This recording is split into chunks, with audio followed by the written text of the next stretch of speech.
Hello and welcome to Do It Yourself channel. Today I will show you where to find the option, how to change keyboard theme, how to customize it, and where to find its options in Realme 14x phone. So first, settings. Then in settings we are looking for system update menu. Next we need to go to keyboard and input method, then manage keyboards, and then Gboard option here. And here we have our settings. We are interested in the theme option. So we can add our custom theme using our photos, for example, or we can use one of presets.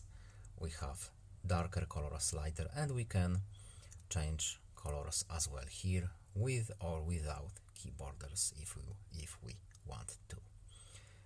And we can go back always to the default option using this first option here. And that's all. Goodbye.